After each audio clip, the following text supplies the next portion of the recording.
Good morning, everyone. Myself, Salim Sheikh, and we will start with chapter 13, limits and derivatives. अच्छा, तो first part chapter का है वो limits का है. तो हम लोग सबसे पहले लिमिट्स को ही डिस्कस करने वाले हैं. ये पूरे जो लेक्चर होंगे वो लिमिट्स के ऊपर होंगे. तो आइए स्टार्ट करते हैं और जानते हैं भाई ये लिमिट्स की ज़रूरत क्यों पड़ी. बराबर. तो जब कुछ आउट ऑफ कंट्रोल हो जाए तो हम क्या कहते हैं, stay in your limits, be in your limits. ये सुनो, तो ऐसा कुछ क्या मैथ्स में भी हुआ था जो मैथमेटिशियन के लिमिट से बाहर चले गया था, बर्दाश्त से बाहर हो गया था, तो उन्होंने बोला भाई you stay in your limits. तो let us find out that कि ऐसा क्या हुआ था. तो अगर हम लोग कुछ एग्जाम्पल्स लें, जैसे कि अगर मैंने 10/10 लिया तो ये 10/10 क्या होगा. You all know this 10/10 will be 1.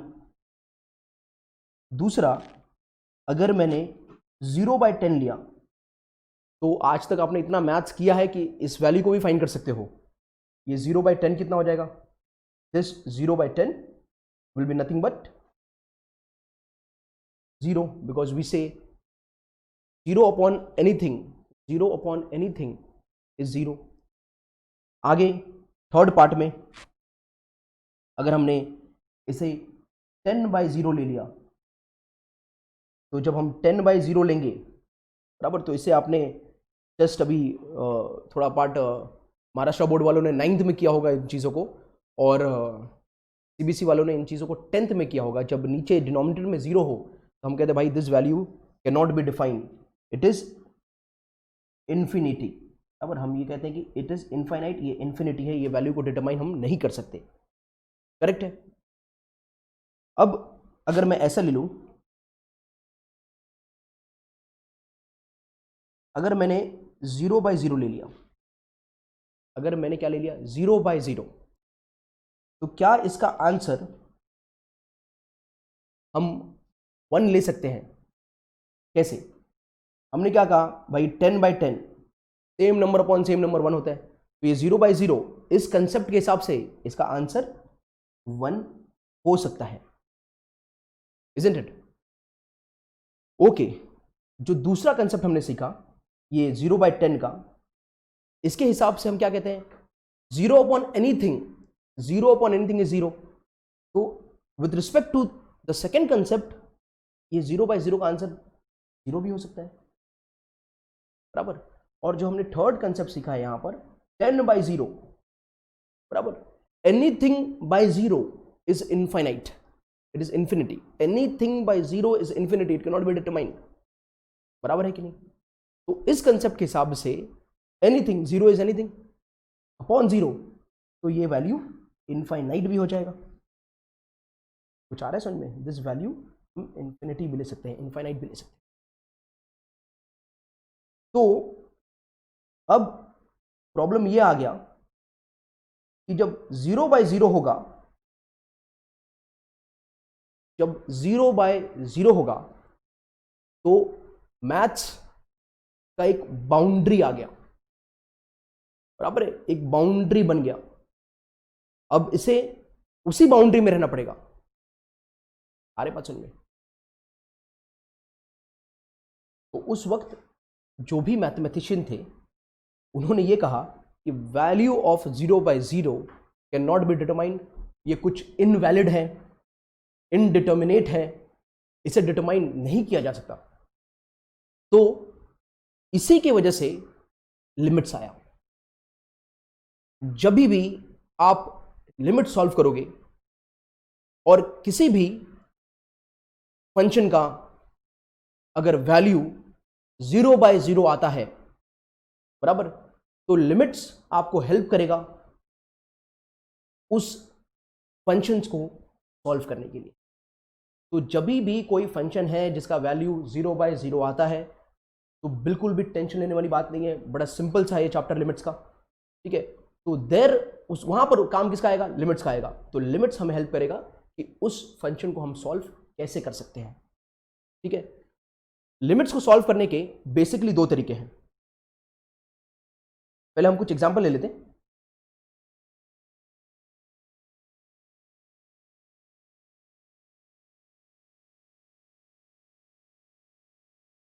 तो कुछ एग्जांपल लेके हम बात करते हैं।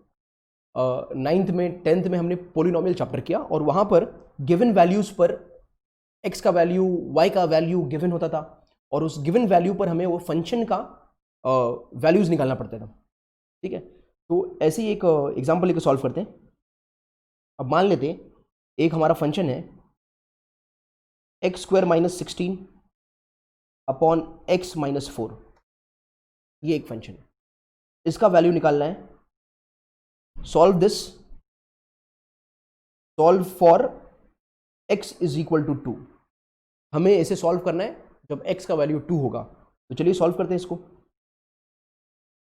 तो जहां जहां x वहां वहां 2, ये पहले आ जाएगा 2 का स्क्वायर -16, नीचे 2 - 4, ऊपर आ गया 4 - 16, नीचे 2 - 4 -2 हो जाएगा। फिर -12 अपॉन -2, माइनस माइनस कैंसिल और ये 6/1 हो जाएगा, इजंट इट। अब मैं अगर यही फंक्शन को x² - 16 एट अपॉन x - 4, इसको हमें सॉल्व करना है फॉर x इक्वल्स टू 4। अगर मैं यही फंक्शन को x इज इक्वल टू 4 के लिए सॉल्व करूं, ये क्या हो जाएगा? 4² - 16 अपॉन 4 - 4, 16 - 16 अपॉन 4 - 4, दैट इज 0/। तो ये value can not be determine like this, यानी कुछ ना कुछ प्रॉब्लम है। समझ में आ रहा है? कुछ ना कुछ ये सब में प्रॉब्लम है, ये वैल्यू डिटरमाइन नहीं हो सकता। पर हमारे जो मैथमेटिशियन थे, बराबर स्ट्रांगली डिटरमाइंड लोग थे, ये इनडिटर्मिनेंट है, ये it can not be determined, it is invalid, बराबर। तो मैथमेटिशियन ने लिमिट्स को यूज करके इस वैल्यू को भी फाइंड करने का हमें तरीका बताया। इसी वजह से हम लोग लिमिट्स को स्टडी करने वाले। तो जब भी 0/0 आता है, बराबर, तो आप ये समझ जाओ आप लिमिट्स को यूज करके इन्हें सॉल्व करने वाले हो। ठीक है, तो लिमिट्स हमें क्या सिखाता है? लिमिट्स जिसका वैल्यू 0/0, उसको सॉल्व करने का तरीका बताता है।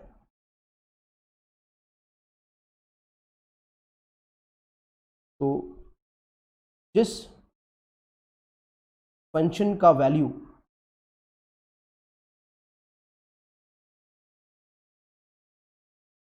जीरो बाय जीरो हो, उस फंक्शन को सॉल्व करने का तरीका कौन बताता है? लिमिट्स बताता है। जिस फंक्शन का वैल्यू 0/0 हो, उसको हम लिमिट्स से सॉल्व करते हैं। तो we use limits to solve all those function whose values are 0/0। ठीक है, अब आते हैं हम लोग कि हम लिमिट्स को सिंबल्स कैसे यूज करते हैं उसका। तो हमारे बहुत सारे बुक्स हैं और बुक्स में लिमिट्स को हम रिप्रेजेंट ऐसे करते हैं, LIM, ये x हो गया, बराबर, ये कुछ भी हो सकता है, this can be anything. Function जिस भी वेरिएबल में है वो वेरिएबल वहां पर होगा, जिस वेरिएबल में हमारा फंक्शन है वो वेरिएबल वहां पर होगा।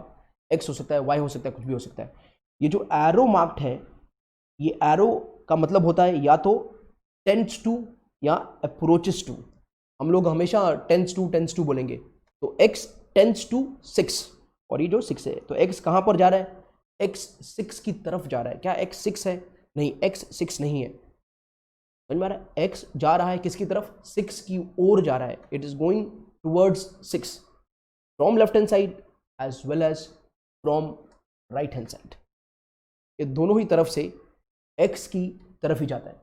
जब हम कंटिन्यूटी थोड़ा सा करेंगे बाद में इंट्रोडक्शन पार्ट में, तो हम बताएंगे कि किस तरह से ये हमारा जो x है वो अप्रोच करेगा 6 को लेफ्ट हैंड साइड से भी और राइट हैंड साइड से भी। तो ये बिल्कुल इसका मतलब नहीं है कि x 6 हो गया है, वो बस 6 की तरफ बढ़ रहा है, तो इट अप्रोचेस टू। कुछ किताबें लिमिट्स को LT और सेम x टेंड्स टू 6 ऐसे भी यूज करते हैं, बराबर। हम लोग नॉर्मली ये वाला यूज करने वाले हैं, जो भी फंक्शन है lim x tends to whatever, ठीक है। ओके, तो अभी हमने इसे सॉल्व किया था एट x इक्वल्स टू 2, और जब हमने इसे at x equals to 4 solve किया तो वैल्यू क्या आया, 0/0। अब देखो लिमिट्स को सॉल्व करके इस वैल्यू को हम लोग क्या कर सकते हैं, इस वैल्यू के जो भी आंसर्स है उसको हम फाइंड कर सकते हैं। ये 0/0 नहीं आएगा, कुछ और आएगा, ठीक है। कुछ क्या और आएगा, जो आपने यहां पर फाइंड किया है,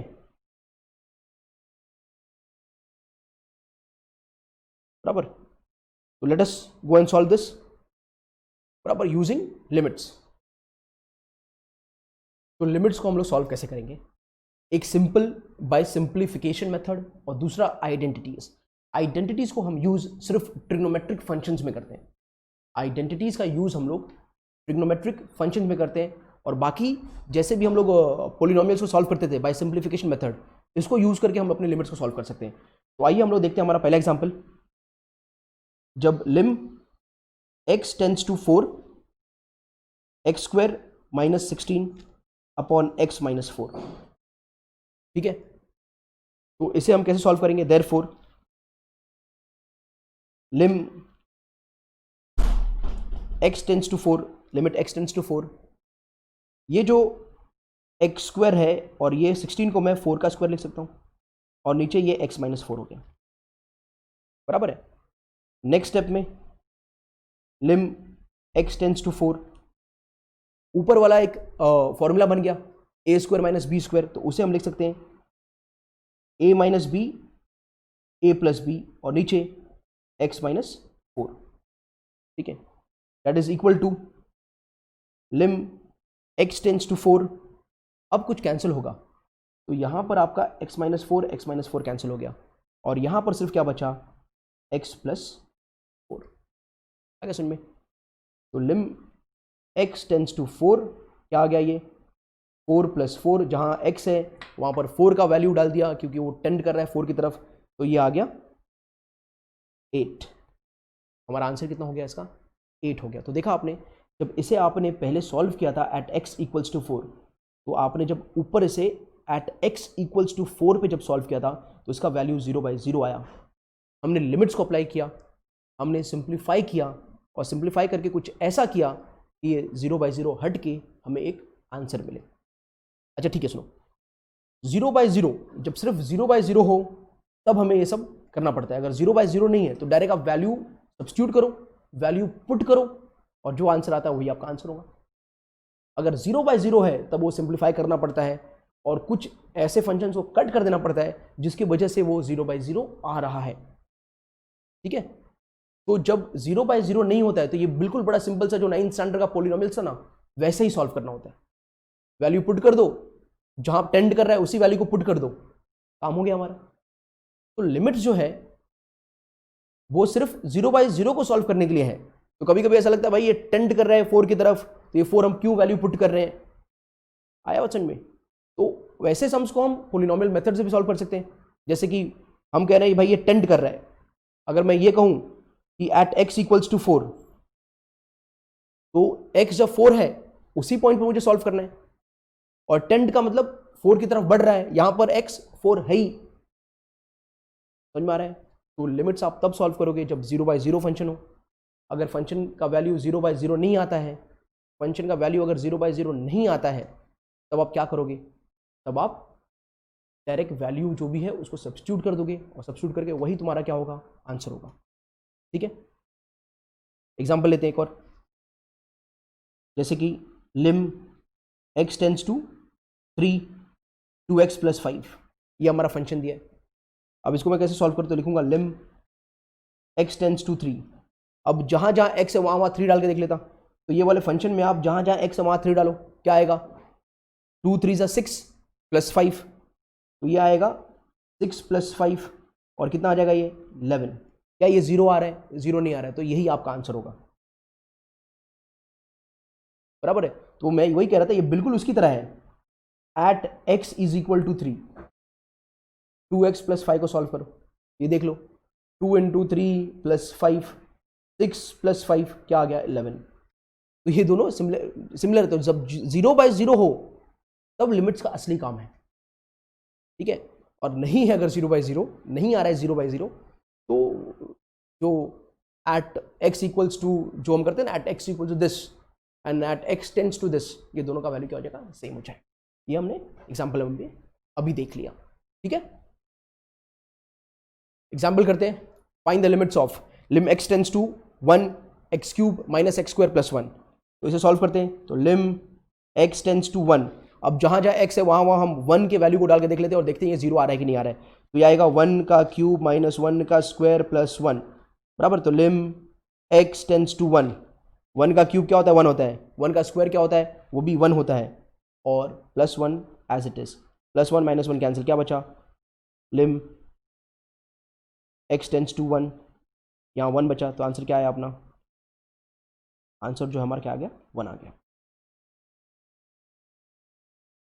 सेकेंड एग्जाम्पल, तो सेकेंड एग्जाम्पल में यही सॉल्व करेंगे, लिम x टेंड्स टू 3, अब जहाँ जहाँ x है वहाँ वैल्यू पुट कर देते, तो ये इसे ऐसा भी लिख सकते हैं ना एक्स स्क्वायर प्लस एक्स, ऐसे भी लिख सकते हैं। तो लिम x टेंड्स टू 3, ये 3 स्क्वायर प्लस 3 बराबर है, और ये 3 स्क्वायर प्लस 3 कितना हो गया 9 प्लस 3 दैट इज 12। तो इसका आंसर क्या आ गया, इसका आंसर हमारा आ गया 12, ठीक है। एक क्वेश्चन और ले लेते हैं,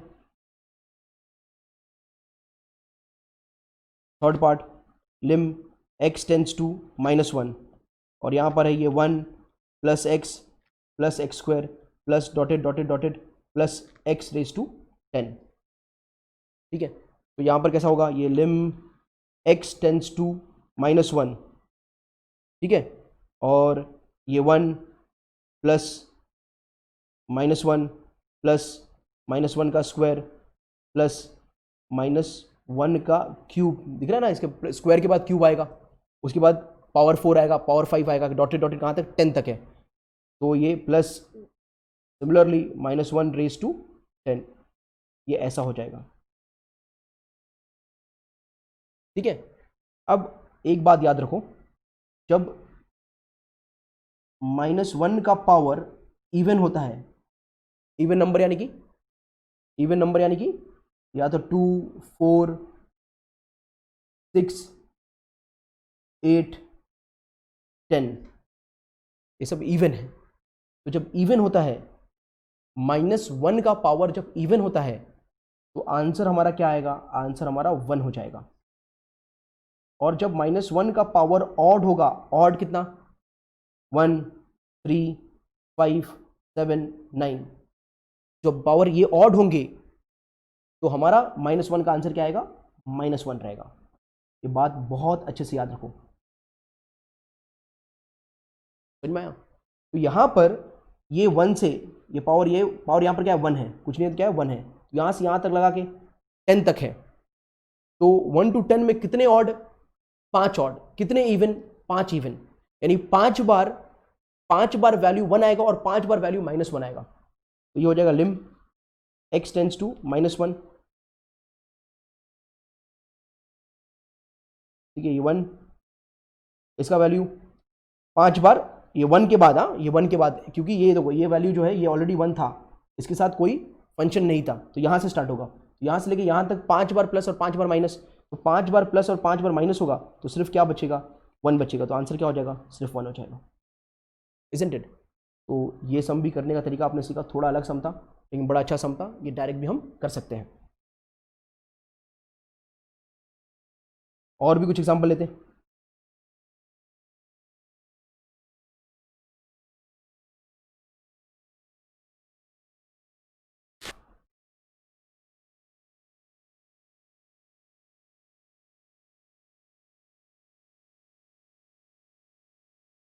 lim x tends to 1 x square plus 1 upon x plus 100। तो देखते हैं इसको, जब वैल्यूज में पुट करूंगा, when I put the values, तो x की जगह 1 किया तो 1 का स्क्वायर प्लस 1 अपॉन 1 प्लस 100, तो कितना आ गया ऊपर 2 अपॉन 101। तो क्या ये 0/0 आ रहा है, ये 0/0 नहीं आ रहा है, तो जब 0/0 नहीं आ रहा है तो ये ऐसे ही रह जाएगा। समझ में आ गया। दूसरा, lim x tends to 2 x square minus 4, एक सेकेंड ना, x cube minus 4x square plus 4x upon x square minus 4। एक एग्जाम्पल ये ले लेते हैं। तो इसके अंदर क्या होगा, हम x का वैल्यू पुट करके देखते हैं। तो यहां पर 2 का क्यूब माइनस 4 इंटू 2 का स्क्वायर प्लस 4 इंटू 2 अपॉन 2 का स्क्वायर माइनस 4, जबकि ये क्या हो जाएगा 8 माइनस ये 2 का स्क्वायर 4 एंड 4 4 जा 16 और ये 8, नीचे क्या हो गया 4 माइनस 4, तो ऊपर भी 0 अपॉन 0, क्या ये 0 बाई 0 आ गया। अब जब ये 0 बाई 0 आ गया तो हम क्या यूज करेंगे, लिमिट्स, यानी कुछ ना कुछ फॉल्ट है इसमें कुछ ना कुछ फॉल्ट है, उस फॉल्ट को हटाना पड़ेगा, बराबर। कुछ ना कुछ इसमें इनवैलिड है, उस इनवैलिड चीज को हटा देते हैं। कुछ ना कुछ ऐसा है जो जिसकी वजह से ये डिटरमाइन नहीं हो पा रहा है, तो जिसकी वजह से डिटरमाइन नहीं होता उसको हटा देते हैं ताकि ये डिटरमाइन हो जाए। तो यहां पर असली लिमिट्स का यूज होता है। ठीक है, तो ये एग्जाम्पल है रियल लिमिट्स का। तो चलते हैं ऊपर। अब इसको हमको क्या करना पड़ेगा, सिंप्लीफाई। कोई तरीका और तो नहीं है सिंप्लीफाई करते, क्योंकि ये ट्रिग्नोमेट्रिक फंक्शंस तो नहीं है, ये पोलिनोमियल्स है, मतलब अपना एल्जेब्रिक फंक्शंस है, तो इसको सिंप्लीफाई करना होगा। अब सिंप्लीफाई करने के लिए क्या करोगे आप, लिम एक्स टेंड्स टू 2, सिंप्लीफाई करने के लिए क्या करोगे, तो सबसे पहले अगर कुछ कॉमन निकले तो कॉमन निकाल लो। सबसे पहले सिंप्लीफाई करने के लिए कुछ भी कॉमन निकल रहा है तो उससे कॉमन निकाल लो। तो ऊपर वाले फंक्शन में जब देखोगे तो उसमें क्या कॉमन है, in this function clearly we can see that x is common. तो सबसे पहले मैं x को बाहर निकाल लूंगा, क्या बचेगा इधर, x square minus 4x plus 4। नीचे का जो फंक्शन है वो ऐसा लिख सकते हैं x द होल स्क्वायर और 2 the whole square, isn't it. 10 तक तो इतना मैथ्स की हो कि आपको कोई प्रॉब्लम नहीं आने वाला है। अब ये रफ वर्क में x square minus 4x plus 4 को डिटरमाइन करते हैं। ठीक है, तो हमने मिडिल टर्म को स्प्लिट कर दिया, माइनस 4x को लिख दिया माइनस 2x माइनस 2x। अरे इतना तो 9 तक किया है तुमने यार, 9 10 तक। ठीक है, अब आगे क्या करेंगे, ये क्वाड्रेटिक फंक्शन है तो x common x minus 2 common x minus 2, तो x माइनस 2 और x माइनस 2 बराबर किसका वैल्यू, इसका वैल्यू है। ये जो फंक्शन था ना x square minus 4x plus 4, उसका वैल्यू कितना आया, x माइनस 2 और x माइनस 2, तो उसकी जगह पर ये x माइनस 2 और x माइनस 2 हम लोग सब्स्टिट्यूट कर सकते हैं। तो ये आगे हो जाएगा लिम x टेंड्स टू 2, ये x, और इसकी जगह पर इन प्लेस ऑफ दिस हम लिख देंगे x माइनस 2 और x माइनस 2। अच्छा, नीचे का क्या हाल होगा, a square minus B square, दिख रहा है ये a square minus B square, यहां पर अप्लाई कर दो, तो a minus B A plus B, तो a minus B A plus B. तो यहां से क्या कैंसिल हो रहा है, कैंसिल जब करने जाएंगे हम लोग तो एक x माइनस 2 और x माइनस 2 क्या हो गया, कैंसिल हो गया। तो अब क्या बचा, अब बचा lim x tends to 2 x minus 2 upon x plus 2। अब हम वैल्यूज को डाल के देखते हैं। तो जब वैल्यू सब्स्टिट्यूट करेंगे तो आएगा यहां पर 2 माइनस 2 अपॉन 2 प्लस 2, तो ऊपर क्या आ गया 0/4, 0/4। तो क्या ये चलेगा हमें, ये 0/4 आ गया, 0/4 चलेगा। क्यों चलेगा, जब 0/0 हो, जब 0/0 हो तब हमें आगे सॉल्व करना पड़ता है। अगर 0/0 नहीं है तो जो है वही हमारा आंसर है। तो 0/4 क्या होता है भाई, 0 होता है, तो लिख दो 0, तो ये हमारा आंसर हो गया। तो इस तरह से ये पूरा हमारा सम था। ठीक है, ये वाला एग्जाम्पल का ये पूरा हमारा सम था। तो किस तरह से हमने सॉल्व किया उसको बराबर से आप देखो, और रफ वर्क वाला जो कॉलम है उसे भी एक साइड में रख के किया करो। एक और एग्जाम्पल कर लेते हैं हम लोग। ठीक है, ये एग्जाम्पल के अंदर वैल्यू डाल के देखते हैं x इक्वल्स टू 2, वो पहले वाला जो कि उसका एकदम एग्जैक्टली उल्टा चीज़ है। तो ये आ जाएगा हमारा 2 का स्क्वायर 4 माइनस 4 और नीचे 8 माइनस 8 प्लस 4, 2 का क्यूब 8 है ना, इसका 2 का क्यूब 8 है, और जब 2 4 8 आया और प्लस 4, तो आगे जब सॉल्व करेंगे तो ये 0/4, क्या है 0/4, जो क्या होगा 0 होगा। तो 0/0 नहीं है ना, तो आगे सॉल्व करने की जरूरत नहीं है। जब 0/0 नहीं है तो आगे सॉल्व करने की जरूरत कोई नहीं है, there is no need to solve it further. Next, lim x tends to 2, x² - 2x³ - 2x² upon x² - 5x + 6। ठीक है, अब इसे कैसे सॉल्व कर सकते हैं हम लोग? तो इसे सॉल्व करने के लिए सबसे पहले वैल्यूज पुट करके देखते हैं क्या 0/0 है। तो ये 2 का क्यूब -2 × 2 का स्क्वायर अपॉन 2 का स्क्वायर -5 × 2 + 6। तो ऊपर 8 -8 और नीचे 4 + 6 -10, तो ये आ गया 0/0। तो ये फंक्शन जो है वो 0/0 है। यहाँ पर कुछ ना कुछ वैल्यू है जो डिटरमाइन नहीं हो पा रहा है, उस वैल्यू को निकाल देंगे तो इसका वैल्यू भी डिटरमाइन हो जाएगा, इसका वैल्यू भी वैलिड हो जाएगा। तो इसको निकालना चालू करते हैं हम लोग। निकालने के लिए सबसे पहले हम क्या करेंगे, यानी मैं तो यूज़ करता हूँ कुछ भी कॉमन हो तो सबसे पहले उस कॉमन को मैं बाहर निकाल दूंगा। तो कॉमन ऊपर वाले में क्या है, इस फंक्शन के ऊपर वाले में कॉमन क्या है, x है, x² है इनफैक्ट, तो हम x² बाहर निकाल लेते हैं। तो यहाँ से ऊपर से आ गया x² बाहर, यहाँ क्या बचा x - 2। नीचे एक फंक्शन है जिसको रफ में सॉल्व करना पड़ेगा, वो है x² - 5x + 6। Splitting the middle term use करते हैं, तो x² - 3x + 2x + 6। तो x - 3 + 2 x - 3, ये -2 होगा, आई एम सो सॉरी, ये बेटा यहाँ पर -2 होगा।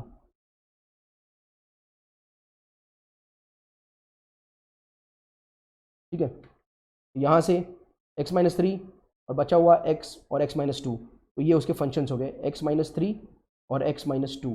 तो आप अब x² - 5x + 6 को रिप्लेस कर सकते हो x - 3 और x - 2 के साथ। ठीक है, तो यही काम होगा नीचे। तो x - 3 और x - 2 के साथ रिप्लेस कर दिया, जो अब सेम है वो हो जाएगा कैंसिल। अब बचा क्या है, बचा है lim x tends to 2 x² upon x - 3। अब यहाँ पर वैल्यू अगर डाल के देखूंगा मैं, तो 2 का स्क्वायर 4 हो गया और 2 - 3 -1 हो गया, ये हो गया कितना -4। ये आ गया ना वैल्यू, जो 0/0 था हट के क्या आ गया -4, वैल्यू डिटरमाइन हो गया। तो यही है जिसमें हम लिमिट सॉल्व करते हैं। अच्छा, तो आज के लिए हम लोग बस इतना करते हैं। कुछ और एग्जाम्पल मैं आपको सॉल्व करने के लिए देने वाला हूँ, वो आप एग्जाम्पल सॉल्व करके ट्राई कर सकते हो, लिमिट्स को अप्लाई कर सकते हो। बाद में मैं कुछ बाइनोमियल्स थ्योरम का कुछ मेथड कराऊंगा, क्योंकि हमें तो x + y the whole square का फॉर्मूला पता है, x + y the whole cube का फॉर्मूला पता है, पर अगर कुछ ऐसा आ जाए x + y the whole raise to 10, x + y the whole raise to 5, तो इसे कैसे सॉल्व करेंगे? तो इसलिए हमें नेक्स्ट लेक्चर में बाइनोमियल को भी थोड़ा रिवाइज करना पड़ेगा। अगर आपको बाइनोमियल आता है तो कोई प्रॉब्लम नहीं है, अगर नहीं आता है तो इसमें हम लिमिट्स में हम बाइनोमियल्स को यूज़ करते हैं फंक्शंस को सिंप्लीफाई करने के लिए। तो फंक्शंस को सिंप्लीफाई करने के लिए आगे बाइनोमियल्स का जरूरत लगने वाला है। नेक्स्ट लेक्चर जो हमारा होगा वो मैं आपको वही सिखाने वाला हूँ कि किस तरह से हम बाइनोमियल्स थ्योरम को यूज़ करके हम लोग कोई भी द होल पावर का वैल्यू को फाइंड कर सकते हैं। तो होपफुली ये वीडियो आपको अच्छा लगा होगा। अगर अच्छा लगा है तो लाइक कमेंट्स आने भी चाहिए, ओके। और कुछ भी डिफिकल्टी है तो उसे भी कमेंट में आप बता सकते हो, ठीक है। Thank you.